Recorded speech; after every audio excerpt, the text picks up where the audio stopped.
So the plan is to make like a recap of this live stream. So we're gonna make a recap and make like its own video. If you didn't make it at all but still want to see, you're welcome to watch it later.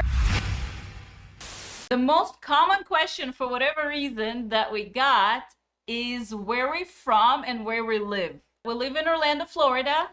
That's the easy part. The where we're from is a slightly longer story. I'm Portuguese, so not from Brazil, not from South America. From Portugal, is next to Spain in Europe. The Portuguese. Portuguese, the real one, the original.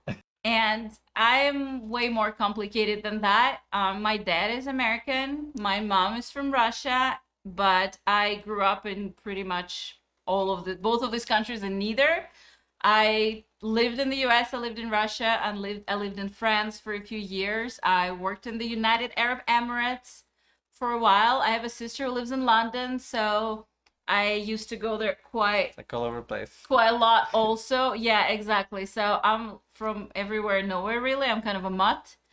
How did you decide to start ice dancing? So I feel like the reason why we started ice dancing was because we already dance in real life. So since we started figure skating, we're like, why not start ice dancing? Yeah, we just wanted to skate together, basically. That's our motivation. And if you look at us, you can kind of see that pairs will not really work out just with our body composition. So ice dancing it is. Our coach was like, oh, you guys are dancers. That's great. You're going to be doing ice dancing. And then the figure skating director and everybody in the ring is like, great, you guys are dancers. Ice dancing it is. So I feel like we didn't really even got a chance to really think about it or consciously choose ice dancing, but suddenly we became known for the ice dancers at the ring. Yeah, exactly. Without doing any ice dancing. When will you start competitions? I can't wait to see a competition vlog. That's gonna take a while. For us to compete, we feel like we need to be a little more confident and ready. So I feel like we're not there yet. So yeah. So it's a little tricky. We're both kind of chicken when it comes to performing or competing. It's not something that comes naturally to us. I'm more of a performer. He hates just all of that side of the attention. I'm like of our art entirely. I like performing, but competing is a little nerve-wracking. Already testing, I get serious anxiety attacks, severe. I'm not even kidding. She gets so stressed. Yeah, I can't breathe. I can't function for a while. In the future, I feel like eventually. Yes. How far away that future is exactly, we don't know. We're not sure. It's almost like competitions kind of get in the way of progress in a sense. That is very true. Right? On one hand, competitions help you they give you a goal to work towards, and they build performance competition skill, that kind of thing. So we feel like this is something we want to acquire eventually. On the other hand, I feel like when you need to prepare for competition, you start focusing more on whatever you need for the specific competition. Yeah, like a program, or for us would be whatever pattern dances are required for that competition. And then everything else kind of goes on the back burner. I think right now we're just really focused on just progressing. Yeah, just getting good, just learning how to do this thing. We focus a lot on stuff that is not really, it is essential part of any competition or test, but it's not directly applicable. Yesterday we came is we really need to work on those crossovers. Enough is enough. It's been a year. We really need to fix that. If we were preparing for a competition, we probably would not have time to just kind of take a step back and okay, let's fix that. You know what I mean? So we will definitely want to compete, but we feel like we need to get our base down first and kind of get our stuff together. When you first started skating, how long was it until you started to feel comfortable on ice? Few months at least, I would say, just to stop feeling that you're gonna fall at any point. Figure skating is tricky. When you first come on the ice, it's just overwhelmingly terrifying. Yeah, it's the earth is no longer your friend. Everything, your feet are trying to run from under you, and that feeling that you're gonna fall back all the time because you don't bend your knees. So you're really trying to just stay alive. But then the trick comes is when you first start getting these little glimpses of oh no, maybe that's actually fine. Maybe I'm actually safe. This is when you start falling. Yeah, to be honest, 4 or 5 months, and then we stopped feeling like we're gonna fall all the time. We still fall, obviously, but you start being less afraid Well, it's Okay. not. Let me clarify. It's not all the time anymore. So Yes, you can go. You exactly, can like exactly. stroke forward. You know, maybe do your warm up without like having your life threatened all the time. But then, as soon as you start a new element, if you try new jump, new spin, God forbid you try Yeah. brackets or one of those, that is like, yeah. Favorite compulsory dance so far? Maybe the willow waltz actually. The Ooh, willow it waltz was pretty fun. That was an easy one. Yeah, I guess we both agree. But Yeah. in fairness, we don't know many yet. We're still in bronze dances, so we don't have a big pool to choose from. I like seeing more advanced tangos, like silver tango. Mm. They look really cool, but we never even remotely. You like to watch and not Yeah, yeah, yeah. too scared to do it. Exactly. It's more like a theoretical preference, I guess. We haven't tried them.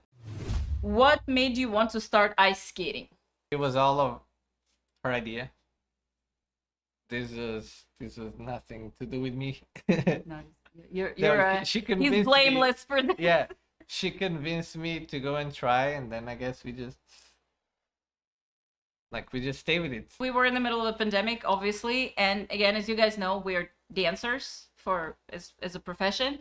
So physical activity is really important to us because once we get out of shape, it's really hard to get back into it. For whatever reason, with everything else that was closed, the ice rink was open. And I don't even know how I stumbled on it. I think I just Google mapped it. I remembered we went ice skating once on like a Christmas fair, and it was fun. And I was like, why don't we try ice skating? And I was 100% convinced I'm just gonna end up going there by myself. And to my surprise, he was like, yeah, sure, let's go. That sounds fun. What's your favorite figure skating skill? I like the one I forgot, the jump split. Split jump? Yeah, split jump. Yeah. Jump split. Split. I love spinning, personally. I like all sort of spins to watch mostly. For myself, I only can do very few. I do scratch spin, I think pretty okay at this point, if I do say so myself. But I'm trying to learn sit spin and camel spin, and they're tough. They're but getting better. They're getting there. They're getting there. I personally find spinning really fun. The truth is we don't put much time into those, so I think they practice a little slower than the rest of our skating.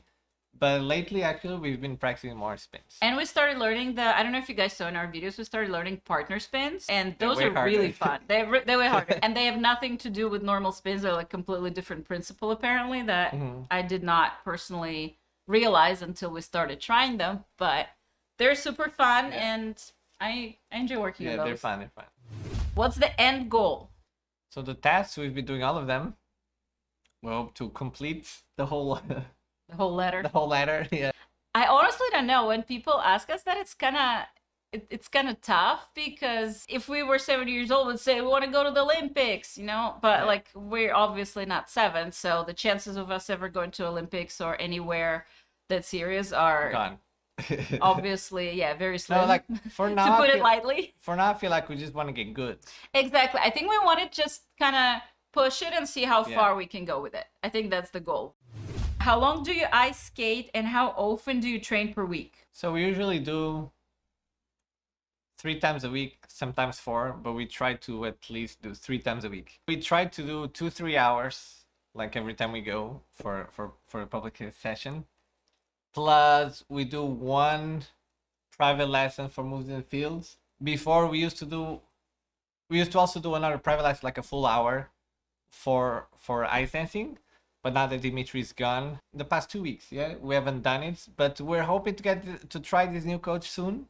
So usually 2 private lessons and three times a week, sometimes 4 times a week, the publicity session. Oh, and we also do the power skate class. Yes, that's something we joined That one is fun. That's my favorite. recently. Yeah. That's my least favorite, but the most useful. I think. Most useful. The power skate class is a really big challenge. It's the only class ever or the only kind of practice session ever where I look at the clock every like 5-10 minutes. I'm like, is it over yet? Please, God, just like let us survive this. It challenges us to really push it and start skating faster. Yeah. And you don't have really time to chicken out of things as much. How did you guys meet? We met dancing actually, because Not ice dancing. not ice dancing, that Like off ice dancing. the floor dancing, the Brazilian zouk dancing. We both lived in LA, and we both did Brazilian zouk and kizomba dancing back then. We both went to the, Same party, same social dance let's say venue. it's like the Brazilian zouk version of public skates. We were actually dance partners before we were a couple. Yes. What's the hardest thing about figure skating as an adult? That's a deep one. Yeah, if you guys haven't seen our last video that is titled "Saying Goodbye," it's about us saying goodbye to our ice dance coach, who's leaving us because he's going on a gig with Disney on Ice. We kind of touched on that topic in that video. I would say, if I had to like choose one thing and say that long story short, the hardest thing about figure skating as an adult is to be acknowledged, I guess, to be taken seriously, to be taken like a skater. Yeah, like someone that really wants to, like, to teach you. It's not just about coaches. Yeah, it's not just about specifically. coaches. Yeah, It's everything. It's Yeah. the rink environment. It's the ice availability. It's a lot of things. private lesson, like availability, I would say too. Yeah, it's just like kid skaters, young skaters will always get prioritized Yeah. over adults, I feel like, and this is kind of the way this goes. What do you prefer, spins or jumps? Spins. No, really? Yes. Oh, dang. I like spins too. Hey, we match. I thought you liked jumps better. Any tips for feeling less awkward when practicing alone in a public skate session? To be honest, I just don't care. Yeah. I just do my thing. We have actually also, I don't know, I keep plugging our videos, but we literally made a video on like every topic at this point. But we have a video that's called How to Practice on Your Own Mm-hmm. as a beginner skater. So it just gives you kind of some ideas of what to practice. do. Honestly, just remember that everybody is in their own head, and Yeah. especially in figure skating, especially in public session, literally every single Yeah. person that is on ice with you at the moment is preoccupied with one burning question: is how to not die. Do you think you'd ever go to adult nationals? Maybe. Maybe. It's Are we going to see more of you skating on wheels? gonna depend on her. You answered that. No, for sure. Even this week, I told her that we should go again and try. Just because she fell on the first time and got injured on the first time, I don't think we should give up right away. How long did it take for you each to figure out all the basics before going into ice dancing? I think it took about 5 months. Funny thing is that the very first time we went to the rink, Coach Kala, she started teaching ice dancing on the very first class. She's like, "Oh, you guys dance? No, Okay, no. let's do some Dutch waltz." Not the first, maybe like third. So she's like, "Oh, you're dancing, so let's do some Dutch waltz. Follow me around." So we we started doing Dutch waltz, but then we only started really working on the dances, I think 4 or 5 months in. Funny story about that. When we started, like eventually Coach Kala set us up with a dance coach, with Dimitri. So Dimitri comes to the lesson and is like, "So what do you guys know?" So Coach Kala says, "Oh, they're ice dancers. They know the Dutch waltz. They know everything." And the only And the we're only standing there like, yeah, the only time we did it was in that lesson that we didn't pick anything up because it was our third time. The rest let's of the start class, from the, the from rest the of the beginning. class, we just held hands and stroke around the ring. Stroke together. forward, yes. First skating injury. Well, First skating injury was his. this is the only injury I got. It was in the beginning, also like what, 2 weeks into skating, I fell. I don't know, just doing like a 2-footed 3-turn, and I kind of locked my elbow. Kid. Yeah, I kind of locked my elbow like as I fell, because a kid just like kind of like ran me over. We don't talk about that. So locking the arm, it, like, I don't know, I kind of just injured the like kind of the elbow area. So this whole thing was super swollen. He For like literally 10 looked days. for like a whole week. He looked like Popeye the sailor after Yeah, he eats the spinach. You know, when the arm becomes like 3 times the size. I mean, we get some scratches here and there. Sometimes she hits me with a blade on my leg. She cuts my leg. Sometimes I bruise her a little bit on the legs and the arms.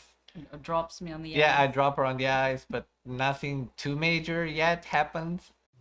Tips for making a living and still having time and money for ice time. Well, again, I think it's something that is very personal best- to each skater. The best thing you can do is get a mom they can sponsor your skating. Right. That would be the easiest routes. For us personally, like our situation is not, I guess it's not very typical for adult skaters, but it is what it is because we are dance instructors for a living. We have fairly flexible schedule. Because of that, we teach a lot of private lessons that we schedule, and we can afford to schedule them around our other activities. So we kind of dedicated those mornings for us to skate so that we can do our work afterwards.